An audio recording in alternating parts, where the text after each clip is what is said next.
My obsessive sister keeps trying to copy me, so I lied about being pregnant. When I was younger, I used to do everything with my sister. We styled our hair the same, liked the same singers, and tried to match outfits with each other. We were always known as being very close in the family.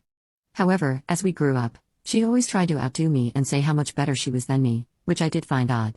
I ended up always letting it slide because my mom would always say that we were better off than she was, and I really just wanted to hang out with her. But at the end of the day, it was never enough. Last year, my fiancé proposed to me, and I was overjoyed and told my family. I also told my sister and her boyfriend when they came over for Thanksgiving, and she seemed kind of upset. It seemed like she was bothered that I even told her, but she left before I could ask her about it. I dismissed it, thinking she was having a rough day. However, 3 weeks later, I discovered my sister was engaged and trying to plan it as soon as possible. I thought it was just a coincidence that we both got engaged around the same time, and I was really happy for her. Eventually, she gave up trying to rush her wedding. And I didn't hear from her for a while. Recently, my mom told me the day she wanted to get married.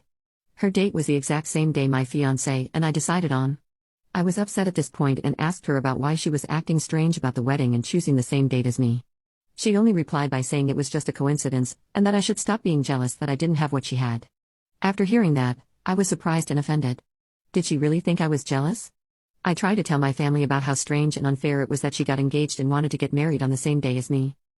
They all told me I was overreacting. I was so upset no one believed me that I ended up taking things into my own hands and wanted to catch her in the act. So I told my sister I was pregnant just to see what she would do, and wouldn't you know it? 2 weeks later, she also announced she was pregnant. I tried to tell my mom what had happened and how suspicious it was, but they still didn't believe me. Ultimately, I wanted to prove a point and would do anything to make sure they knew I was right. You can now check part 2 by pressing share then more.